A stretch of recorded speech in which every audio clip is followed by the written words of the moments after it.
then in same budget producer will be able to buy more capital. very good. Upward Producer shift. will able to buy more capital.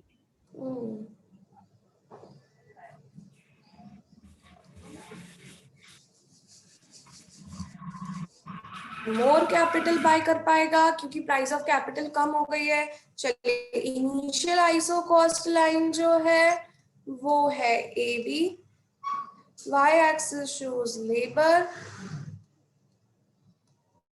and X axis shows capital.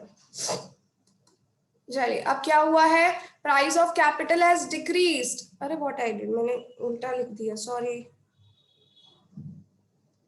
Y axis shows capital and X axis shows labor. चलिए तो क्या हो रहा है, capital की price decrease हो गई है, प्राइस ऑफ कैपिटल डिक्रीजेस. तो चलिए बोले कैपिटल हम ज्यादा खरीद पाएंगे कि कम खरीद पाएंगे. प्राइस जिसकी कम होती है उसको हम ज्यादा खरीद पाएंगे. Upward. यस, तो upward A dash B.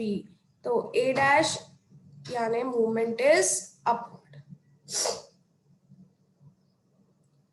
Any doubt till here? No ma'am. सबको, कोई किसी को कोई डाउट? No ma'am. चलिए नेक्स्ट कंसेप्ट आते हैं प्रोड्यूसर्स इक्विलिब्रियम.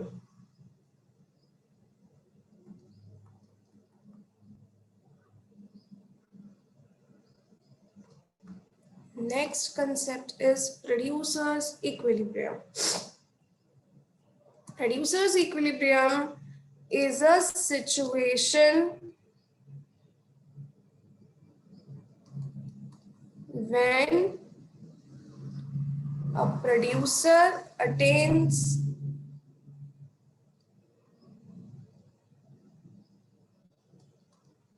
maximum satisfaction.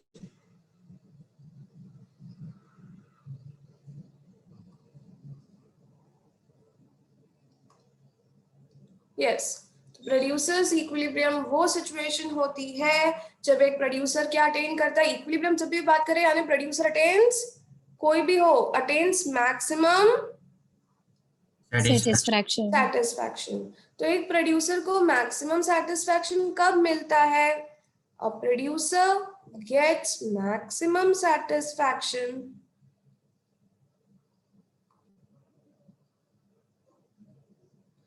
बेटा फॉर बैकअप लास्ट में मैं सारे नोट्स शो कर दूंगी, but it is my request, मैं बहुत धीरे धीरे पढ़ा रही हूँ, मेरे साथ साथ आप करते जाइए. आई विल शो, आप फोटोज क्लिक कर दीजिएगा. Yes, a producer gets maximum satisfaction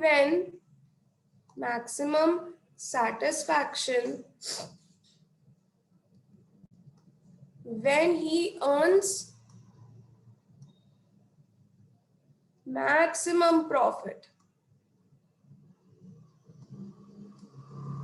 Yes, एक प्रोड्यूसर को सबसे ज्यादा सेटिस्फैक्शन तब मिलेगा जब वो सबसे ज्यादा क्या कमाएगा, जब वो सबसे ज्यादा क्या कमाएगा, सेटिस्फैक्शन, प्रॉफिट कमाएगा. यस, तो सबसे ज्यादा प्रॉफिट तब कमाता है, producer gets maximum satisfaction when he earns maximum profit.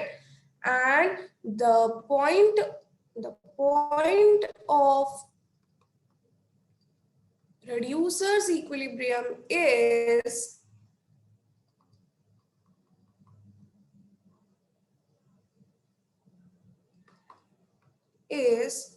point where ISO cost line और आइसो कॉस्ट लाइन को और कहते हैं budget line intersects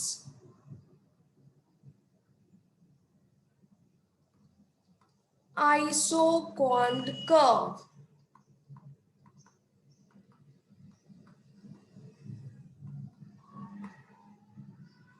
Is it clear?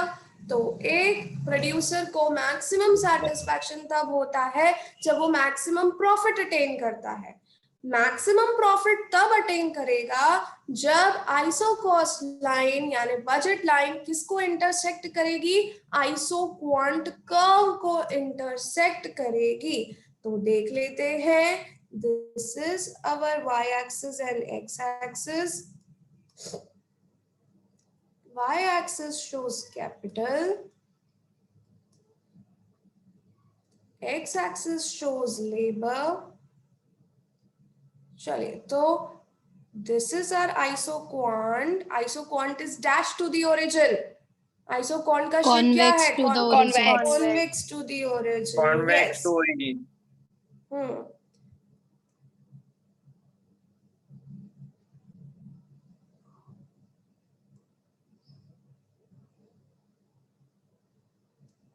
Convex to the origin, and this is isoquant curve, and this is our isocost line. AB is a isocost line. Both of them intersect here. So this is a point of producer's equilibrium.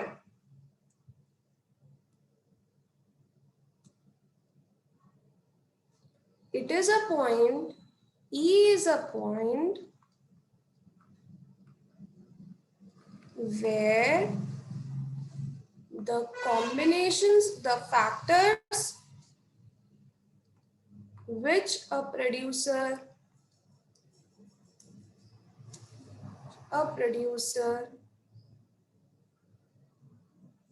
wants to buy become equal to combinations of factor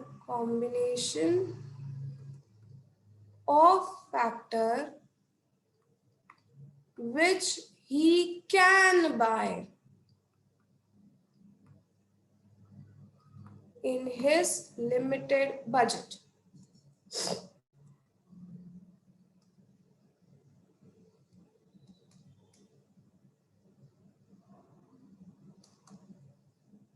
Is it clear or not? चलिए फिर से क्या कहने का मतलब, isoquant curve बताता है अलग अलग combinations of labour and capital जो एक प्रोड्यूसर खरीदना चाहता है to produce 20 units of output या 20 कार्टन्स ऑफ बिस्किट। याद है, आइसोक्वांट कर्व बताता है अलग अलग combinations of capital and labour जो एक प्रोड्यूसर खरीदना चाहता है ताकि वो 20 यूनिट्स ऑफ आउटपुट बना सके। आइसोकॉस्ट लाइन बताती है अलग अलग कॉम्बिनेशंस ऑफ लेबर और कैपिटल जो एक प्रोड्यूसर अपने लिमिटेड बजट और बजट में खरीद सकता है। तो आइसोक्वांट कर्व बताएगा कितना लेबर और कैपिटल चाहिए एक प्रोड्यूसर को 20 यूनिट्स बनाने के लिए। अलग अलग कॉम्बिनेशन है इस कर्व पर वो कॉम्बिनेशन ही मैच करेगा जो एक प्रोड्यूसर अपने लिमिटेड बजट में खरीद सकता है। Very good. तो आइसोकॉस्ट लाइन बताएगी वो सारे कॉम्बिनेशंस जो एक प्रोड्यूसर खरीद सकता है। जब ये खरीद सकता है बिकम्स इक्वल टू वो सारे कॉम्बिनेशंस जो एक प्रोड्यूसर खरीदना चाहता है ताकि वो 20 यूनिट्स ऑफ आउटपुट बना सके। Is it clear to everyone? Yes ma'am. चलिए, तो at point E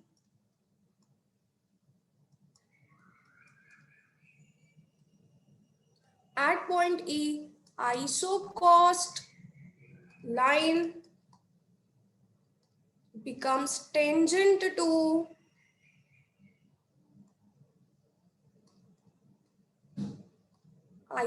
isocost line becomes tangent to isoquant curve.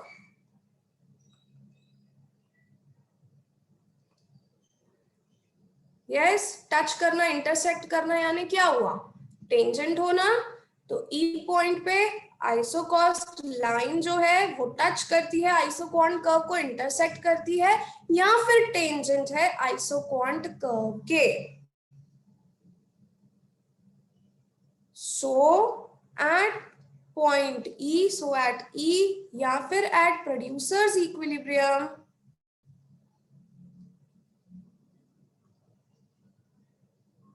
sorry, so at producers equilibrium,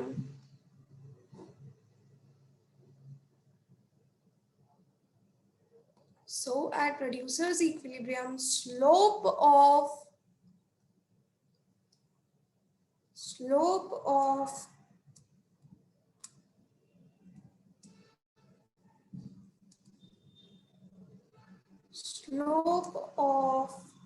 isocost line is equal to slope of isoquant curve. Slope of isocost line is equal to slope of isoquant curve.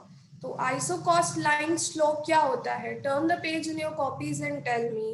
Isocost line का slope क्या होता है? See, it is there written in your copies. बताइए. Convex. नहीं बेटा, line Sloping है. downwards. Straight line Sloping sloping downward. downwards. अरे नहीं, slope क्या बताता है? सब होता है. Prices of two factors of production हाँ, price of factor X upon price of factor Y. Upon price of factor y लिखा है. देखो, सबके इसमें लिखा है. स्लोप ऑफ आइसोकॉस्ट लाइन क्या शो करता है? आइसोकॉस्ट लाइन तभी बन सकती है जब आपके पास प्राइस ऑफ फैक्टर x और प्राइस ऑफ फैक्टर y हो. Is equal to MRTS. यस, slope of isoquant curve. Isoquant curve क्या शो करता है? MRTS. MRTS यानी marginal rate of substitution. technical substitution. Technical substitution.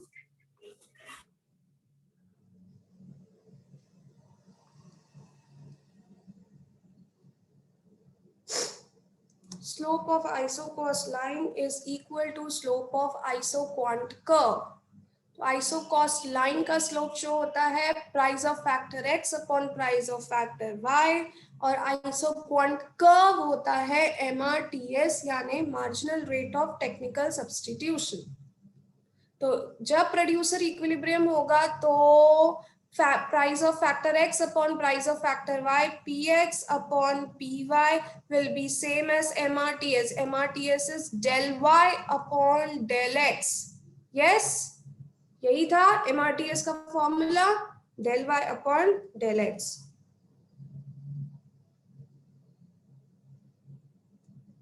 Also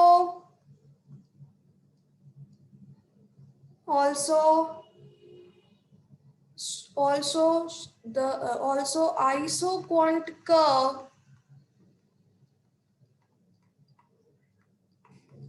should be dash to origin. Convex. Yes, Convex. convex to origin.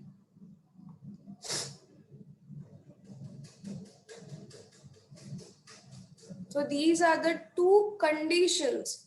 Producer equilibrium की दो condition कौन सी होंगी? Producer equilibrium पे दोनों यानी कौन किसको इंटरसेक्ट कर रहा है? आइसोकॉस्ट लाइन टच कर रही है, टेंजेंट है कर्व के.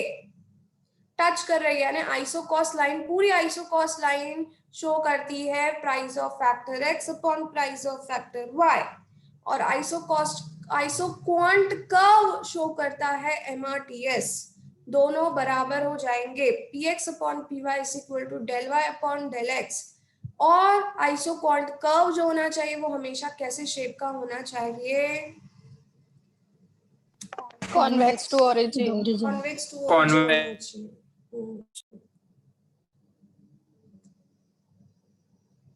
the combination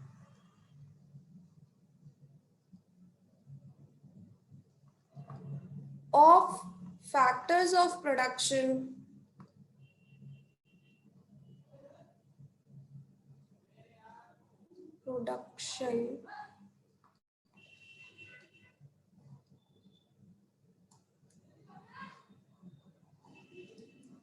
the combination of factors of production that will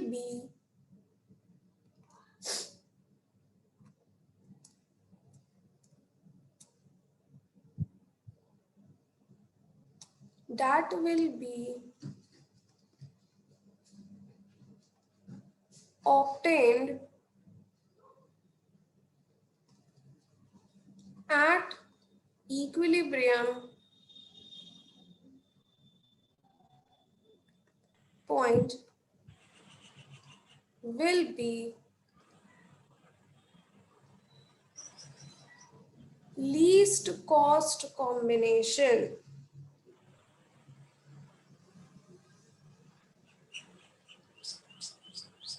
Will be least cost combination. Then only producer will get maximum profit.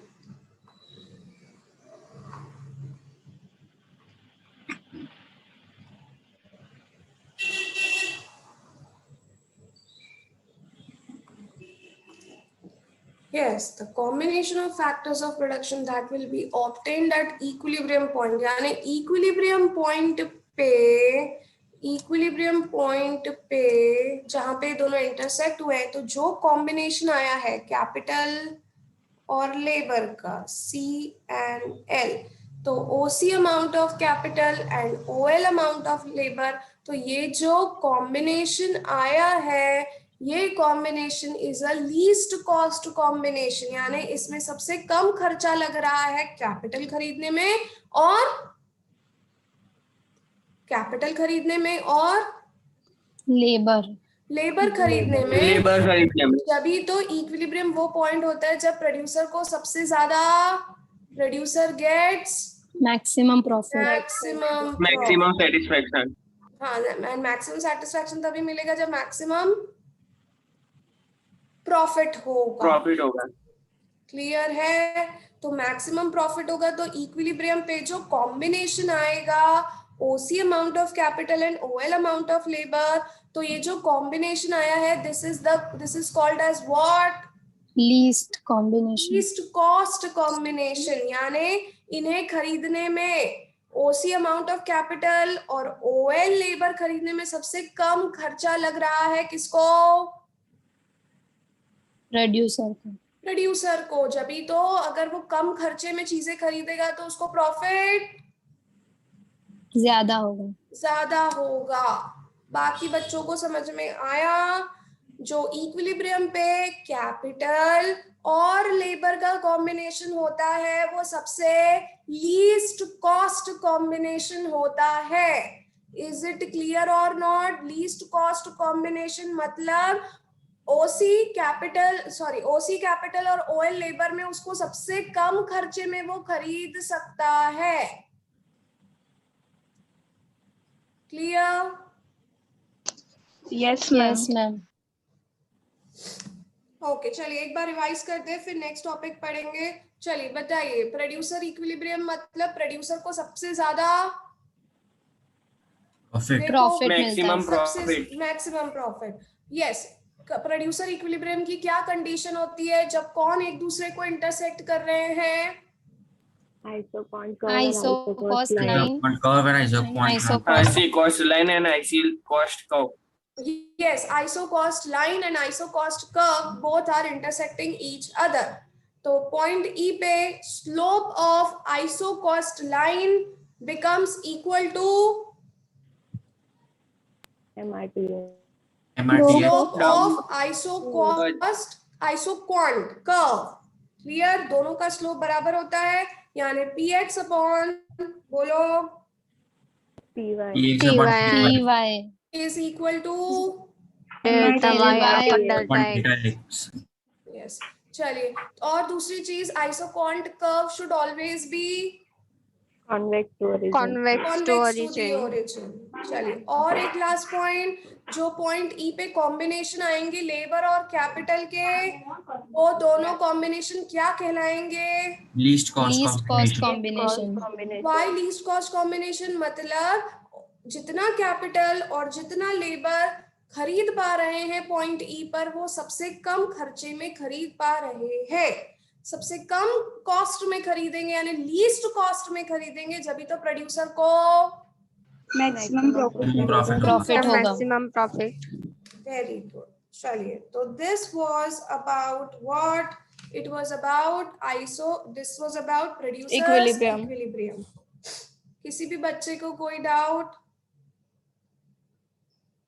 No, ma'am. No. चलिए, next we come to, पहले meaning समझते हैं। Next topic is change in scale of operation.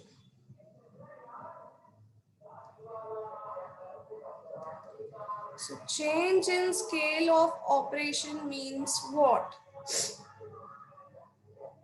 देखिए, जब scale of operation की बात करते हैं तो it means output is increased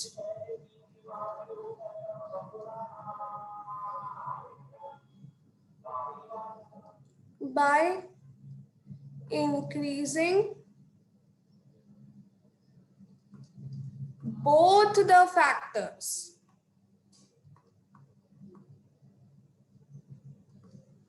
By increasing both the factors. अभी तक क्या होता था? Variable proportion, law of variable proportion में सिर्फ लेबर को चेंज करते थे और कैपिटल को बोलो कम कंट्रोल कर देते। नहीं, लॉ ऑफ वेरिएबल प्रपोर्शन एक तो याद भी नहीं रहते। देखो, law of variable, turn the page and see what is law of variable proportion में क्या होता था? लॉ ऑफ वेरिएबल प्रपोर्शन में क्या होता है, जिसमें 3 स्टेजेस हैं, increasing returns two factor, diminishing returns two factor and negative returns two factor. Law of variable proportion में क्या होता था? 3 स्टेजेस वाला है कॉपी में। लेबर इंक्रीज होता था और कैपिटल फिक्स Yes, होता ma'am. था। हाँ, क्या होता था? लेबर ही इंक्रीज होता था, कैपिटल तो हमेशा Decrease डिक्रीज थोड़ी ना होता था यार। Capital remain same, capital was a fixed factor. लिखा था variable factor and fixed factor. Variable factor he change होता है, 0 1 2 3 वेरिएबल लेबर को बढ़ाते जा रहे हैं। और फिक्स फैक्टर क्या है लॉ ऑफ वेरिएबल प्रपोर्शन में? constant कांस्टेंट है। फिक्स फैक्टर सेम है, तो क्या बोलते थे? ज्यादा से ज्यादा लेबर बढ़ाएंगे तो टोटल प्रोडक्ट बढ़ेगा किस रेट से? सबसे पहले इंक्रीजिंग रेट, इंक्रीजिंग रेट से, फिर total product Diminishing rate. Diminishing rate से, और थर्ड स्टेज में टोटल प्रोडक्ट क्या हो जाएगा? डिक्रीज हो जाएगा। Very good. तो this was law of variable proportion. पर जब हम स्केल ऑफ ऑपरेशन की बात करते हैं तो it means output is increased by increasing both the factors. Both the factors. जब आप आउटपुट को बढ़ाते हो दोनों फैक्टर्स बढ़ाकर, लेबर इज ऑल्सो इंक्रीज्ड,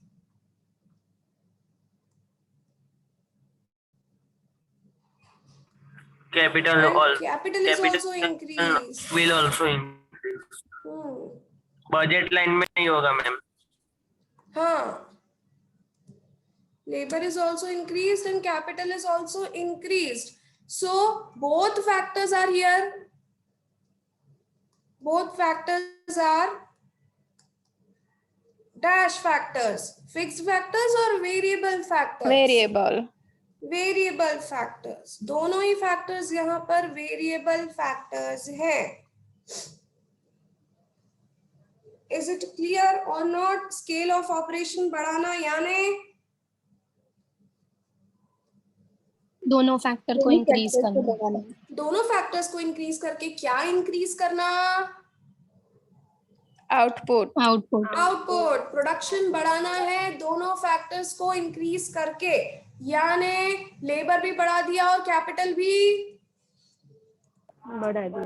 बढ़ा दिया, यानी लेबर बढ़ाया, लेबर इंक्रीज किया, मशीन इंक्रीज कर दी, कैपिटल बढ़ाना यानी मशीन बढ़ा दी, साइज ऑफ फैक्ट्री बढ़ा दी। Is it clear? लेबर बढ़ा दिया तो ठीक है, कैपिटल बढ़ाया यानी नई मशीन ले ली, size of setup, size of plant, size of factory भी बढ़ा दी। Got it or not? Yes, ma'am. Yes, ma'am. So this results in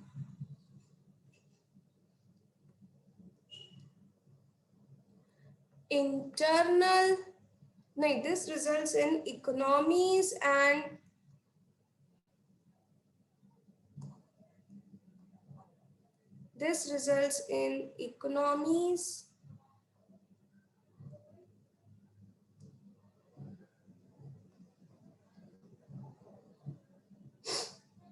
wait a minute. This results in economies and diseconomies of scale.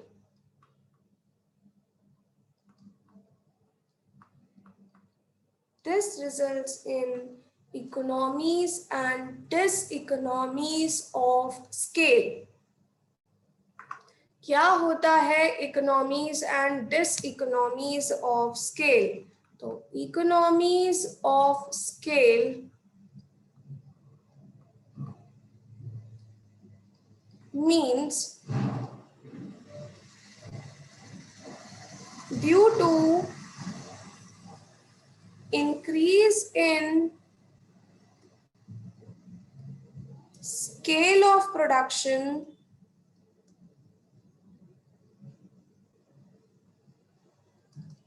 due to increase in scale of production, output increases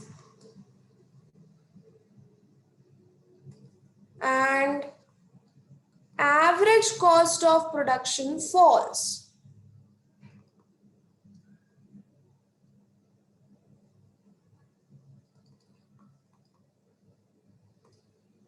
Yes, this is economies of scale. Economies of scale का मतलब है आपने scale of operation बढ़ा दिया, scale of production बढ़ा दिया। Now आपको मैंने समझाया स्केल ऑफ प्रोडक्शन का मतलब क्या होता है। स्केल बढ़ाना यानी ऊपर पढ़िए, स्केल ऑफ प्रोडक्शन बढ़ाना यानी बोलिए to increase output, Increasing both the factors. Both the factors बढ़ाकर आउटपुट Increase. इंक्रीज Output करना। increases हाँ, and average cost of production falls. Falls, जब आप बहुत सारा बल्क में बना रहे हो क्योंकि आपने स्केल ऑफ प्रोडक्शन बढ़ा दिया है। स्केल बढ़ाना यानी लेबर भी बहुत सारे लगा दिए, कैपिटल भी बहुत सारा लगा दिया, आउटपुट भी बहुत सारा बना रहे हो, तो एवरेज कॉस्ट जो है, हर एक पेन को बनाने की कॉस्ट क्या हो गई है, बोलो। Average cost of production False. बढ़ गई, फिर से false हो गई। हाँ, इकोनॉमीज ऑफ स्केल का मतलब क्या हुआ, फिर से समझते हैं क्या हुआ है। इकोनॉमीज ऑफ स्केल में आपने आउटपुट बढ़ाने के लिए, ज्यादा पेन, ज्यादा बिस्किट्स बनाने के लिए आपने लेबर बहुत सारा लगा दिया। क्लियर? दोनों फैक्टर्स बढ़ा दिए, लेबर भी बढ़ा दिया और कैपिटल भी बढ़ा दिया। तो लेबर भी बढ़ा दिया, कैपिटल बढ़ाना यानी नई मशीन ले आए, साइज ऑफ फैक्ट्री बड़ी कर दी, तो क्या हो गया इससे production will, output will increase. अब इतना सारा बल्क में प्रोडक्शन होगा जब, तो हर एक पेन एवरेज कॉस्ट सबको पता है, मैंने सिखाया था पिछले यूनिट्स में, पिछले सेम में। एवरेज कॉस्ट मतलब हर एक को बनाने की कॉस्ट क्या हो जाना, कम हो जाना, कम हो Decrease. जाना। ये प्रोड्यूसर के लिए बहुत अच्छा है क्योंकि पर पेन एक बिस्किट की कॉस्ट क्या हो रही है प्रोड्यूसर की? कम हो रही है। कम हो कम रही हो है। रही है। क्यों कम हुई? क्योंकि उसने अपना स्केल ऑफ ऑपरेशन इंक्रीज किया। Increasing scale of operation means you are increasing both the factors. Labor is also increased, capital is also increased. दोनों को इंक्रीज करके आपने आउटपुट का प्रोडक्शन बहुत ज्यादा मास में प्रोडक्शन करना शुरू कर दिया। Got it, everyone? This is economies of scale, which tells कि जब आप अपना प्रोडक्शन बहुत मास क्वांटिटीज में करते हो तो आपकी एवरेज कॉस्ट, हर एक यूनिट की कॉस्ट क्या होने लगती है? Decrease. बाकी बच्चे कहाँ हैं? हर एक यूनिट की कॉस्ट क्या होने लगती है? डिक्रीज। इंक्रीज। चलिए फिर से बताइए। इकोनॉमीज ऑफ स्केल मतलब रटा जाना चाहिए। इकोनॉमीज ऑफ स्केल मतलब when you are increasing your production by increasing both the factors. both the factors, The तो average cost आपका will output decrease. Will increase. Increase and इतना मास में प्रोडक्शन होगा कि per unit cost, Decrease. which cost per unit cost will fall. fall या decrease. Clear everyone? चलिए इसी का यस मैम। अब इसके दो फैक्टर्स होते हैं, economies of scale, economies of scale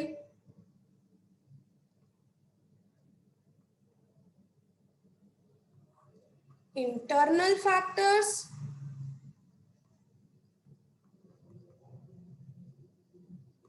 and external factors. Economies of scale is caused by internal factors and external factors.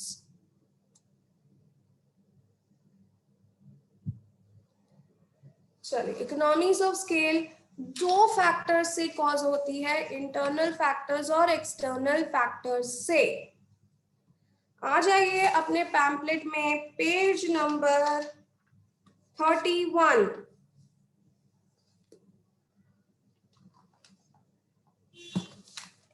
Page number 31 of your pamphlet, internal economies. दिख रहा है सबको? ए internal economies? Yes, ma'am. Yes और no? Yes, ma'am. Yes और no? Yes ma'am. Yes, ma'am. चलिए Ma'am, internal economy page number? 31 31. Pamphlet का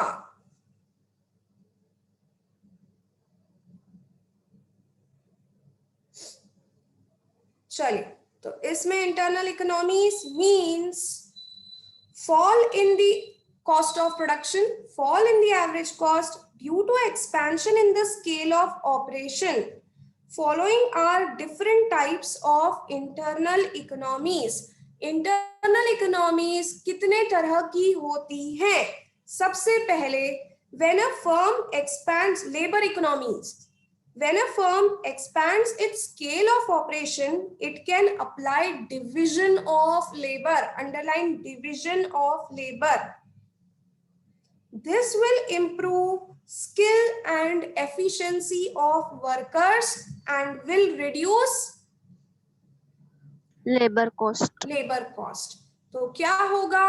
पहले जब लॉ ऑफ वेरिएबल प्रोपोर्शन की बात करते थे तो कैपिटल फिक्स्ड होता था, बस उस पे देख जाओ, लेबर बढ़ाए जाओ बढ़ाए जाओ बढ़ाए जाओ, तो प्रोडक्शन में गड़बड़ हो जाती थी। पर अब यहाँ क्या हो रहा है? स्केल ऑफ ऑपरेशन में capital is also, machine is also getting Increase. and labor is also getting increase. increased. So there is proper division of labor, और अगर division of labor properly होगा, हर एक व्यक्ति properly काम करेगा, उसको पता है उसे क्या काम करना है, ओवर स्टाफिंग नहीं है, जितने लोगों की रिक्वायरमेंट है उतने ही लोग हैं, तो प्रॉपरली काम होगा, उनकी स्किल और एफिशिएंसी लेबर की इंक्रीज होगी। अगर स्किल एंड एफिशिएंसी इंक्रीज होगी, that means average cost will Decrease. fall, yes, average cost will fall. और हम भी इकोनॉमीज ऑफ स्केल पढ़ रहे हैं, इसमें average cost must fall, fall. तो इंटरनल फैक्टर्स Fall. में, इकोनॉमीज ऑफ स्केल में इंटरनल फैक्टर्स में पहला फैक्टर क्या पड़ा? Labour economies. Clear? What is labour economies? Labour economies मतलब जब आप स्केल ऑफ ऑपरेशन बढ़ाते हैं, लेबर भी ज्यादा लगाते हैं, कैपिटल भी ज्यादा लगाते हैं, तो आपके लेबर का प्रॉपर डिविजन ऑफ लेबर होगा, उसे प्रॉपरली काम करने को मिलेगा, उसकी लेबर की स्किल और एफिशिएंसी इंप्रूव होगी, तो average cost will Decrease. fall, बाकी average cost will, fall, I can not here, average cost will Decrease. Decrease, cost हमारी कम हो जाएगी। चलिए सेकंड क्या है, पढ़िए। Second is technical economies. तो when a firm expands its scale of operations, it can use, underline, it can use what? Latest machines. Latest machines. and scientific Scientific processes. process. So productivity will increase and average cost will Falling. will fall. fall, समझ में आया? जब आप capital बढ़ाते हो, पैसा ज्यादा डालते हो, तो आप नई मशीन खरीद सकते हो, और जब नई मशीन खरीदोगे, तो आज अगर नई मशीन खरीदोगे तो it will be of latest version, version की होगी, तो प्रोडक्शन बहुत increase होगा, प्रोडक्शन बहुत बढ़ेगा। Increase. तो कॉस्ट, जब हम बहुत प्रोडक्शन करते हैं तो हर एक यूनिट की कॉस्ट कम हो जाएगा, कम हो हो जाएगी. तो second factor for internal economies is, second factor for internal economies, come on, repeat. technical economics, Technical economies. Yes, क्या हो रहा है? We are adopting, we are purchasing new machines, तो कैसी टेक्नोलॉजी आ रही है? latest version, latest. तो production बहुत High. हाई होगा, तो average cost will Fall. fall, fall. तीसरा, चलिए third is Managerial economics. managerial economies. Now, when a firm expands its scale of operation, it can introduce specialization in managerial activities. Second line में, second point underline कीजिए. It can appoint expert to look after various functions such as production, marketing, finance. They will increase efficiency of management, so average cost will fall. क्या कहने का मतलब? जब हम हमारा capital और लेबर बढ़ाते हैं, तो our size of organization की size will increase, if organization की size will increase, तो हम स्पेशलिस्ट को अपॉइंट कर सकते हैं, प्रोडक्शन मैनेजर को अपॉइंट किया है, मार्केटिंग मैनेजर को अपॉइंट किया है, ये लोग तो एक्सपर्ट्स हैं। तो जब एक्सपर्ट्स हमारी ऑर्गेनाइजेशन को हैंडल करेंगे, तो cost will, average cost per unit की कॉस्ट, एक पेन, एक बिस्किट की कॉस्ट fall, Fall. fall होगी, चलिए फिर से, तो थर्ड पॉइंट क्या है? Come on, third internal factor for economies of scale is, third managerial economics, Managerial economics. यस, बताइए। मैनेजरियल इकोनॉमीज यानी जब आप दोनों फैक्टर्स को बढ़ाते हो, तो size of organisation will increase, so you will be able to appoint a professional, professionals और एक्सपर्ट्स, राइट? और जब एक्सपर्ट्स काम करेंगे तो एफिशिएंसी ज्यादा होगी और average cost will fall, Fall. चलिए नेक्स्ट इज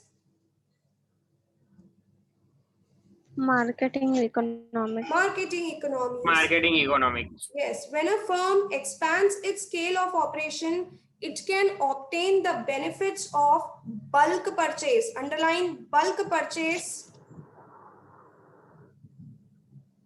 नीचे आ जाइए बस, second point. Similarly, it can obtain transport services at reasonable rate. It can appoint expert salesmen to increase sales. तीनों पॉइंट इंपॉर्टेंट है. तो मार्केटिंग इकोनॉमीज कब अटेन होगी? जब आपकी ऑर्गेनाइजेशन में बहुत ज्यादा बल्क में प्रोडक्शन होगा तो आप रॉ मटेरियल्स भी बल्क में लेंगे. बल्क में लेंगे. और जब आप कोई चीज, बल्क में आपको भी लेंगे पता और है, जिससे जब आप कोई कॉस्ट कम चीज होगा. कॉस्ट कम होगा. Very good. आप किसी भी चीज को जब बल्क में खरीदेंगे तो उसकी कॉस्ट कम होगी. कम हो जाएगी. और अगर आप बल्क में ही ट्रांसपोर्ट कराएंगे तो भी आपको ट्रांसपोर्ट फैसिलिटी सस्ती पड़ेगी. और साथ ही साथ आप सेल्समैन को अपॉइंट कर सकते हो आपके काम के लिए. तो जब आप बल्क में खरीदेंगे तो आपकी कॉस्ट कम हो जाएगी. कम हो जाएगी. चलिए, तो फोर्थ पॉइंट, फोर्थ इकोनॉमी कैसे अटेन होता है? फोर्थ पॉइंट बताइए. Marketing benefit to economy. Of bulk purchase. हाँ, मार्केटिंग इकोनॉमी. इसमें इंपॉर्टेंट पॉइंट क्या है? You are purchasing raw materials in bulk bulk quantity. bulk में purchase. परचेस करना. क्वांटिटी. यस. ऑल्सो ट्रांसपोर्ट के लिए भी आपकी ट्रांसपोर्ट का भी आपको सस्ता पड़ेगा, क्योंकि आप बहुत सारी चीजें एक साथ ट्रांसपोर्ट करोगे तो आपको ट्रांसपोर्ट फैसिलिटी भी सस्ती पड़ेगी. तो average cost will decrease. Yes. Fifth point is, पढ़िए. Fifth point is Financial economics. financial economy says a large firm can obtain better financial facilities from bank and better credit from suppliers. तो जब एक organization has a big size तो उसे bank से easily क्या मिल जाता है? लोन. लोन्स इजीली मिल Loan. जाता है. सप्लायर मिलता से है. हाँ इजीली मिल जाएगा. ज्यादा मेहनत नहीं करनी पड़ेगी लोन्स ऑब्टेन करने के लिए. This is financial economies. और because organisation is very big in size तो जो क्रेडिटर्स हैं वो भी क्रेडिट पर हमें सामान सप्लाई करने को तैयार रहेंगे. लिखा है and better credit facilities from supplier. Clear? So fifth point is, fifth type of economies of Yes, scale is financial economies. Is it clear to everyone? Yes, ma'am. What is Yes, happening ma'am. here? Average cost reduces because of these factors. चलिए, पहले Ma'am, तो meaning. Financial economics में जिस भी जो भी bank को या कोई भी पर्सन को लोन चाहिए तो उसको मिल सकता है. कोई भी पर्सन नहीं, हमारी ऑर्गेनाइजेशन. और production department. Yes, our organization has bulk purchase, bulk में प्रोडक्शन करते हैं तो we can get easy loans.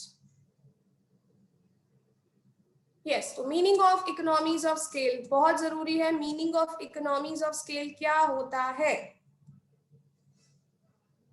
Yes, बताइए. इकोनॉमीज ऑफ स्केल मतलब लिखा हुआ है स्क्रीन पर रेड में. 1 minute. When when both of the production factors are increased. हाँ, दोनों To फैक्टर्स increase in बढ़ेंगे output, cost तो will आउटपुट reduce. बढ़ेगा. आउटपुट के बढ़ने से Average cost will fall. Average cost भी बढ़ेगा. Average cost will Sujal. Fall. Average cost will fall ma'am. Fall. बहुत सारा बनाएंगे तो पर यूनिट की कॉस्ट क्या हो जाएगी? कम हो कम. जाएगी. कम हो जाती है. फिर से, what is the meaning of economies of scale? Is it clear? Economies of scale मतलब आपने अपने स्केल ऑफ प्रोडक्शन को बढ़ा दिया है, यानी लेबर भी बढ़ाया, कैपिटल भी बढ़ाया. इससे Yes, ma'am, output clear. Increase हुआ. Due to increase in output average cost is Decrease. Fall. Decrease. और factors for internal factors clear है सबको? इंटरनल फैक्टर्स में सबसे पहला फैक्टर क्या होता है? Labor economics. Labor economics. Labour मतलब जब Division आप of labor. Division of labour proper होगा स्किल बढ़ेगी लेबर की. टेक्निकल में adopting Latest machines and Latest scientific process. हाँ. मैनेजरियल इकोनॉमीज में appointing export. Experts. Expert. Marketing economies में Less transportation Benefit of cost. bulk purchasing. Bulk में purchase में. Transport का खर्चा कम. फिर फाइनेंशियल में easily getting facilities Bank from loan. bank. easily getting loan facilities. Yes. अब अगर हम देखें, come to page number 32. External ma'am time हो चुका economic. है। तो नेक्स्ट क्लास है, Yes, ma'am. Yes, ma'am. Yes, ma'am. Accounts. तो external factors will be studying on Monday. Monday you have a class, तो मंडे। तो अब हमारा क्या टॉपिक बचा हुआ है? तो we are left with this internal and external economies, and उससे जस्ट पहले वाला topic that is expansion path. Topic 3 से लेके एक्सपेंशन पाथ और इंटरनल एंड एक्सटर्नल इकोनॉमीज। तो Monday I will complete. Monday के बाद वेडनेसडे, थर्सडे, फ्राइडे, सैटरडे, चारों दिन क्लास है, तो 4 days will be giving for revision. Bye bye, take care. Bye, ma'am. Take care. Bye, ma'am. भूलना Take मत जो care. पढ़ाया Good है। day. Good day. हाँ।